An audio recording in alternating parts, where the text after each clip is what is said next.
Good morning and welcome to Between the Covers. I'm David Naiman, your host. Today's guest is Portland writer Monica Drake. Monica's articles, essays, and short fiction have appeared in The Sun, Three Penny Review, Oregon Humanities, Northwest Magazine, and The Stranger, among others. Her first novel, Clown Girl, from Portland's own Hawthorne Books, won an Independent Publisher Book Award and has been optioned for film by Kristen Wiig of Bridesmaids and Saturday Night Live fame. And Monica teaches creative writing at the Pacific Northwest College of Art. She's here to talk about her new novel, The Stud Book, published by Random House, a book Cheryl Strayed calls a take your breath away good, blow your mind wise, crack your heart open beauty of a novel. A smart, sexy, comic, compassionate, absorbing, and necessary story of our times. Welcome to Between the Covers, Monica Drake. Thank you, David.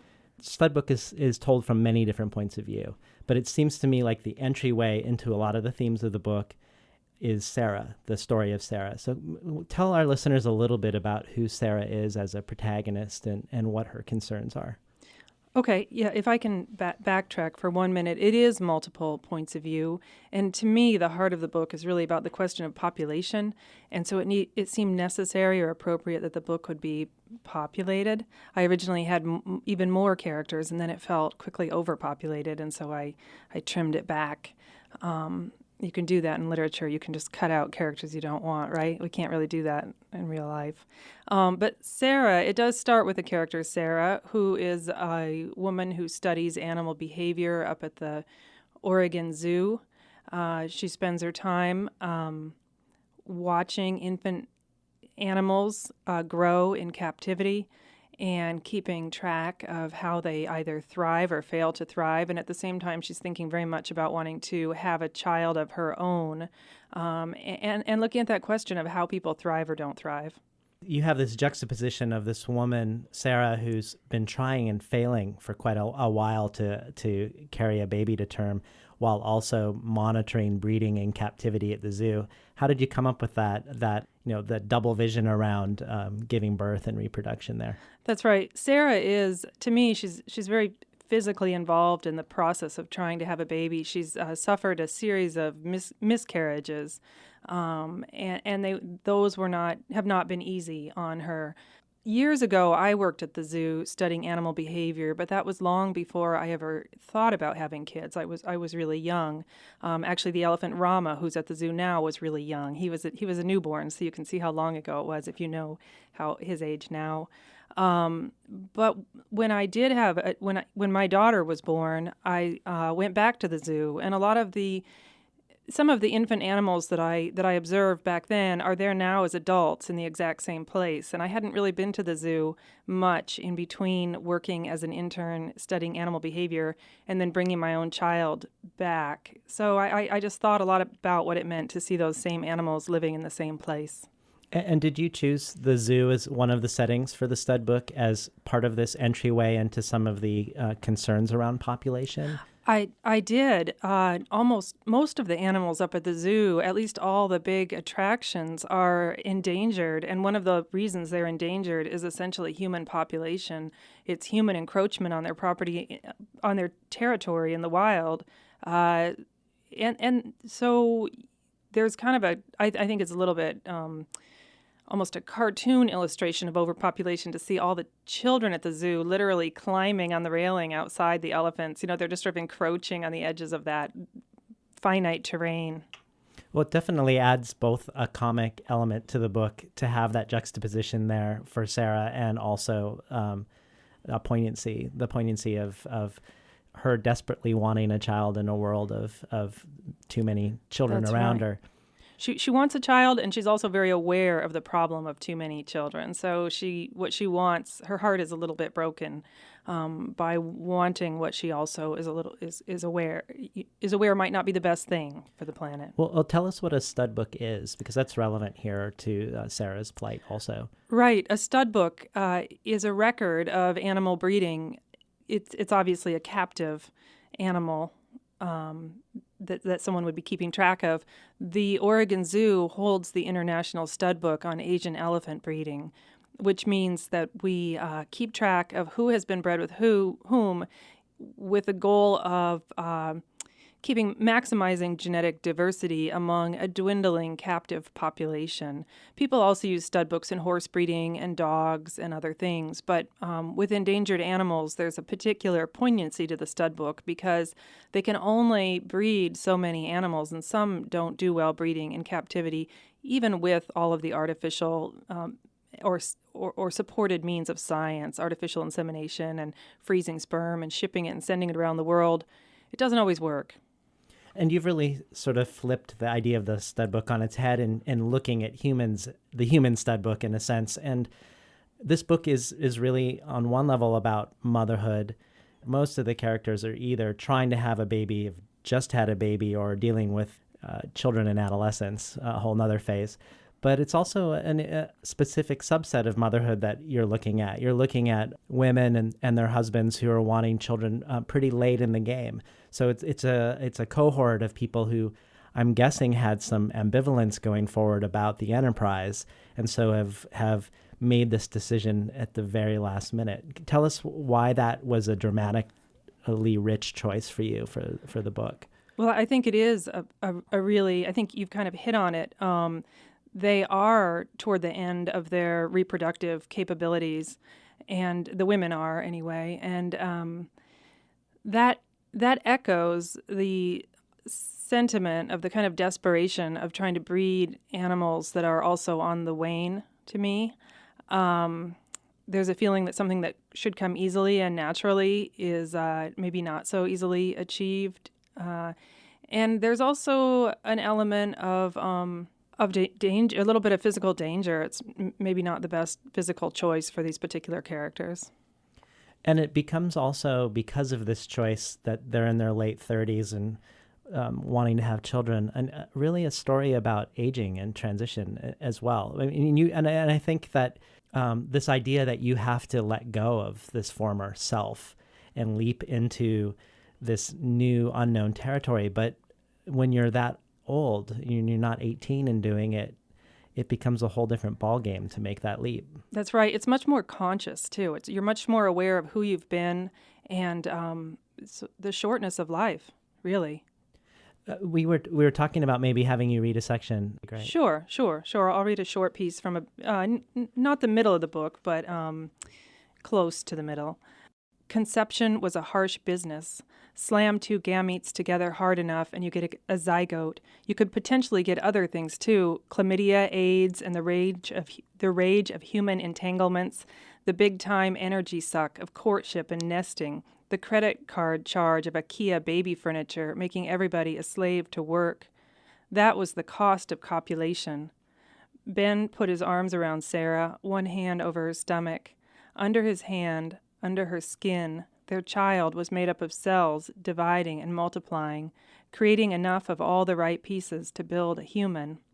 The reproductive act is an unacknowledged death in the face of life. An egg and a sperm had committed their tiny double suicide to create the zygote of the next generation. Sarah and Ben would give up their old lives to make a new one. The destruction of the self in the name of creation is a dead serious bonding. That's great. This tying together of death and life, the suicide of the sperm and the egg to create the zygote. That's right. Is a great image. It seems to me like in literature, when you step back and look at the history of it, that for most of it, there's been a taboo about writing about motherhood in any way but a positive one. The mother is glowing and completed in giving birth to their child. And it doesn't feel like it wasn't until quite recently that we started going in there and parsing that experience apart and having that be culturally acceptable. But you really dive in and explore the comedy and the tragedy of the people muddling through early parenthood. Was there an antecedent for you, an inspiration in terms of writers who have gone into that realm before? Or was it the lack of them that might have brought you to that? I'm sure there is. For me, though, the main impulse behind writing this is becoming a mother myself, and having a lot of thoughts about that giant responsibility.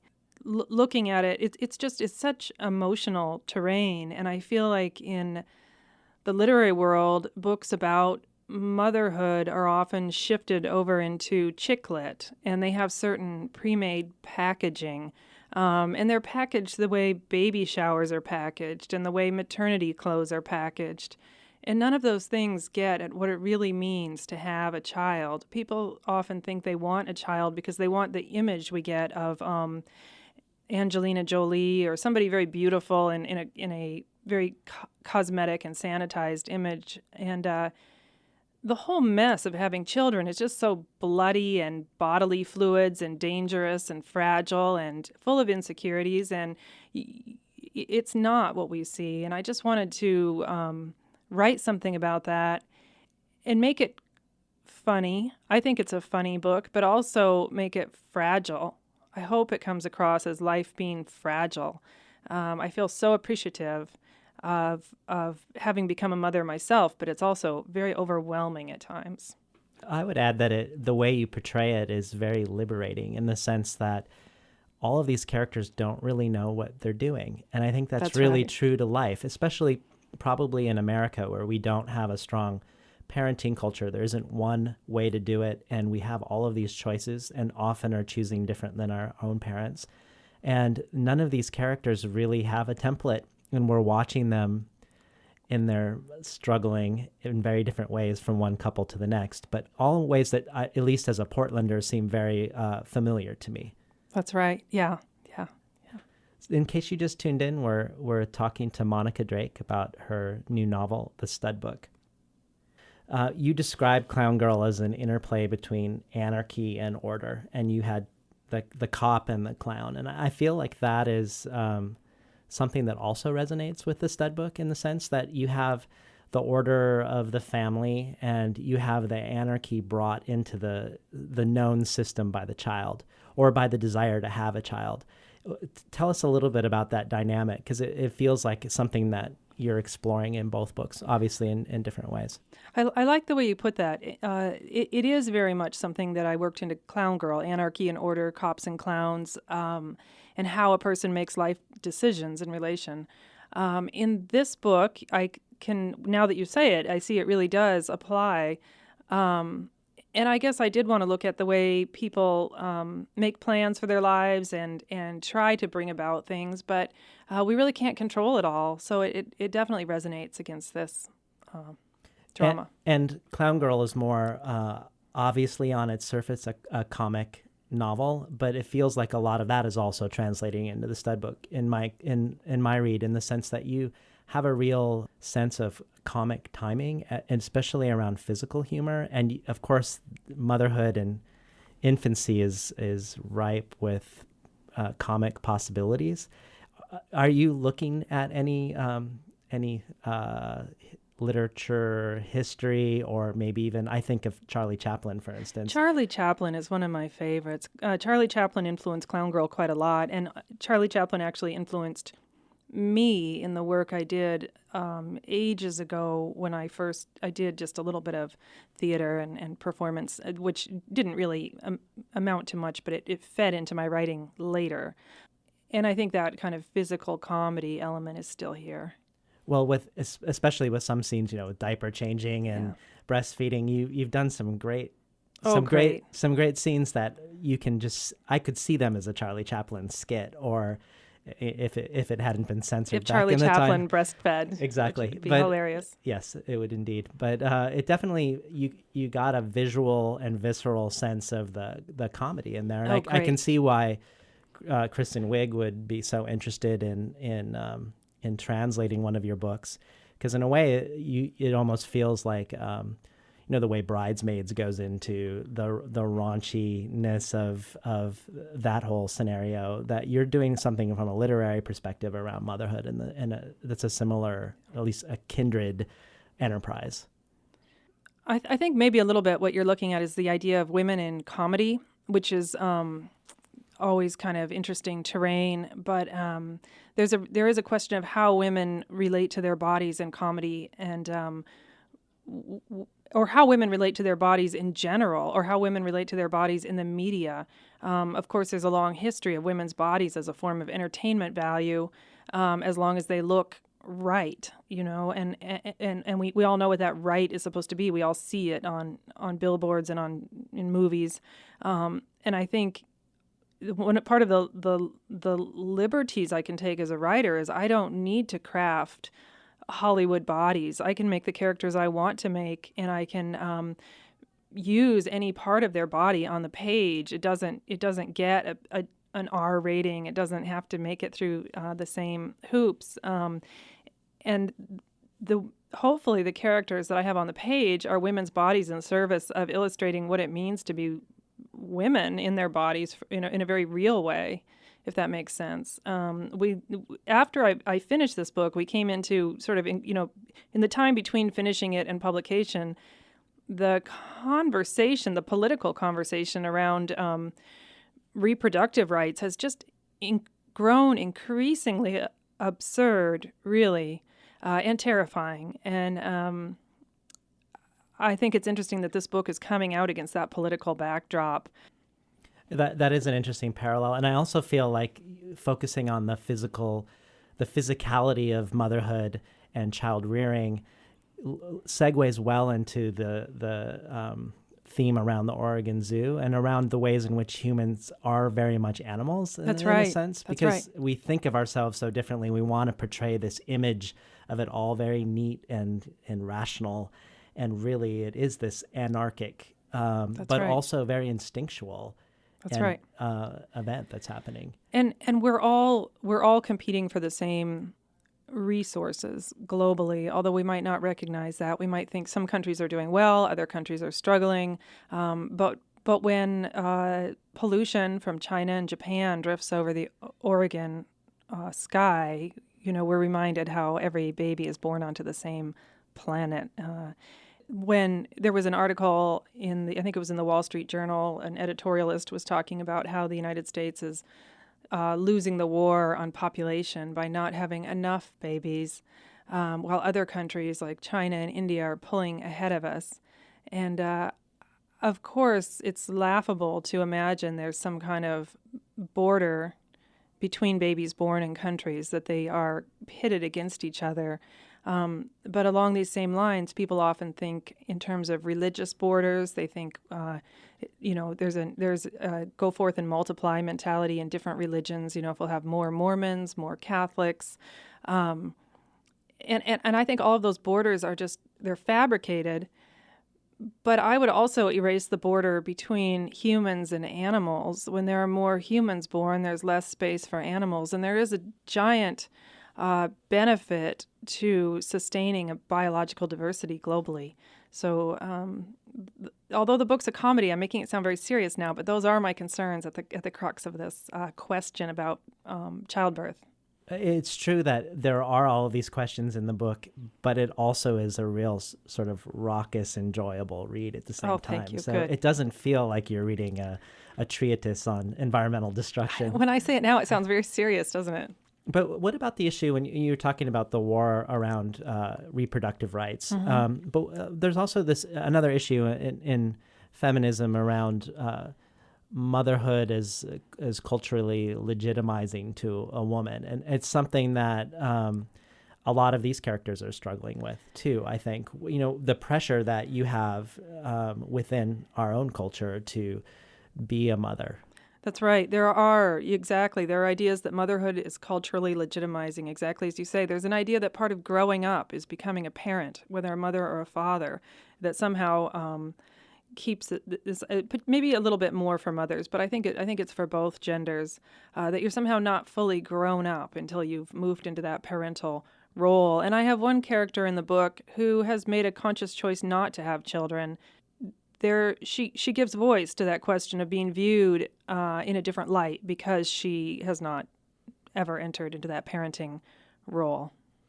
In case you just tuned in, you're listening to Between the Covers, and we're talking today with Portland writer Monica Drake about her new book, The Stud Book. Even though this book is very women-centric in terms of the protagonists, there are I think, really three-dimensional depictions of the men. The men are it seems to me, are mostly failing in their struggling into the transition around fatherhood, but in ways that we can have empathy for and can connect to the issues that they're having. And I was curious how easy it was for you to write from the male perspective. I really like the male characters in the book, and even one male character is humble. He maybe proves himself unlikable at certain points in the book, but I can actually kind of give voice to some of my own thoughts through Humble's behavior. So I don't feel divorced from Humble, if I put it that way. I don't feel separate from his impulses, although I don't admire his impulses, and they're not my own actions. Could you tell us what momism means? The issue that comes up around with some of the women and their husbands? Yes, momism is a term from psychology, and it really is that idea of projecting certain ideas onto your female partner, onto your mother, blaming the mother. There is a conflation of mother and wife into similar roles, but it has a lot to do with blaming mom for everything, but also projecting that mother role onto a wife who may or may not be a mother. Well, obviously we've talked a lot about how you bring a child into the world, there's a death involved. You're leaving behind a previous life, and you're going into a new one. Another way that I think the stud book really functions to resonate off of that theme is your portrayal of Portland. You have the portrayal, all these people, because they're in their late 30s, are aware of the Portland that used to be. That's right. And they're in a new Portland that hasn't entirely been born. It's in the process of being birthed, and yet they have a longing for this old Portland that, in a sense, represents them before they had to make this decision to have a child. That's right. So can you tell us a little bit about the old and the new Portland and how that became a sort of a background character for the stud book? Well, I've been in Portland a long time. My dad was born and raised here, and I've been here off and on through my whole life. And I admit, I have a big nostalgia for the old Portland. And Portland's gained such a reputation now through articles and the TV show Portlandia. And I guess in some ways, not that I was speaking directly back to Portlandia, but I just wanted it was fun for me to give voice to some of the changes that have happened, and as you said, it does represent a younger time, a more childlike time for the characters, and just sort of the infancy of what is still a relatively young city. Yeah, I've got a lot of friends that have been here their whole lives too, and it's kind of fun to get together and grouse about some of the changes. Right, we get to be old timers, curmudgeons. We get to say that we colonize the old man bars for all the hipsters now, right? As far as being one of the old timers, in a sense, you're one of the old timers in the writing community here in Portland, because you're one of Tom Spanbauer's first students in the Dangerous Writers program. That's right. Can you talk about any ways in which his mentorship has informed the way you approached writing this book? Yes, Tom is wonderful. I was his first student way back in the old days, and one thing that Tom, I feel, really imparted to me anyway was a big-heartedness and a willingness to help other writers and to sort of be in it together. I always remember the day he said, "Let's just pile all our rejection slips up in the middle of the table," and it was like this good-spirited way. He put his hand out and sort of conjured up the image of a big pile of rejection slips, and we never actually physically piled up our rejection slips, but the invitation to accept rejection was such a great thing that it made the inevitable rejections that came along over the years easier to take, to say we're all in it together. It's just fine. It's part of the process. He also always said with writing, you just clock in, do your job, clock out, and eventually you'll get a raise. And I kept that in mind for a long time. I still do, but yeah, for a long time. Well, speaking of the clocking in and clocking out, Clown Girl really was an enterprise that took you many, many years. That's right. You put it out in the world, got feedback and brought it back and did a lot of revision. And the stud book has happened over a much shorter period of time. What is it that you learned to be able to streamline the effort for you in your second novel? Well, when I started writing, I was writing short stories and occasionally poems. And I'm talking about way back in the beginning. And I worked with Tom, and then I decided to go to grad school because I felt like grad school was just the thing to do. I thought, well, I'm loving writing so much that I should get a degree in this. And when I went to graduate school, the focus again was on short stories because the workshop is very conducive to talking about a short story, particularly a short story of a certain length. And so when I graduated from graduate school, I wanted to write a novel, and I realized I had this graduate degree, but I really didn't have the tools I needed to write a sustained piece. And so I had to kind of learn that by trial and error. And there's a world of difference between writing a short story and writing a novel. So that took me a while. And you're actively involved now in Portland in developing a BFA program for people who are aspiring writers. Tell us a little bit about what that is. I mean, most people don't hear of BFA programs. That's right. I teach down at the Pacific Northwest College of Art, PNCA, and we've just finalized and gained approval on a BFA in creative writing. That's an undergraduate degree, but it's an undergraduate fine art degree where we treat writing as an art. Students will be taking a series of visual art classes alongside writing classes. So they'll take drawing and basic design and art history while they're taking writing classes. And the whole time we're treating writing as a fine art. The program is built in a way that it can accommodate students who want to write short stories, essays, and novels and poems, the more conventional approach to writing, but it can also accommodate students who are just interested in language, and maybe they're interested in working with projections, projecting single images on a wall for a political statement or an idea-driven conceptual piece. Maybe they're interested in painting but using words on the canvas. We can cross those borders. Maybe they're interested in writing for video or script work or even for games. We're working on, we've built this program to cast as wide a net as possible in terms of what writing means. It primarily comes down to somebody who is interested in self-expression through prioritizing the word, but you can pull in any other medium. Well, it feels like the perfect time for that sort of program in the sense that within literature itself, it seems like a lot of the boundaries between genres are breaking down, between poetry and nonfiction, between memoir and That's fiction. right. People are really playing, and genre fiction's coming into the literary foreground. So to actually bring in like a whole nother artistic genre, visual arts involved, it seems like an obvious evolution to go for writing. That's right. And with all of the electronic media now, I think people have a natural inclination to bring images together with their own words and to build things that may not look like what we think of as novels in the past.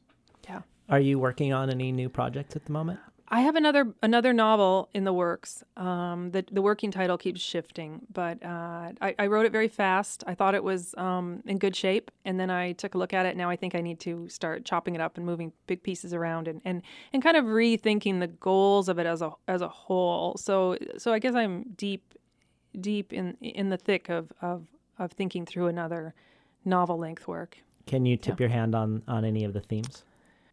It's set down in the desert. I spent a little bit of time living down in Arizona, and I'm drawn back to that, what I consider a very inhospitable climate. As an Oregon person going down to the desert, the sun was just scary. It was just scary, and so it has some of that sense of climate threat, I suppose.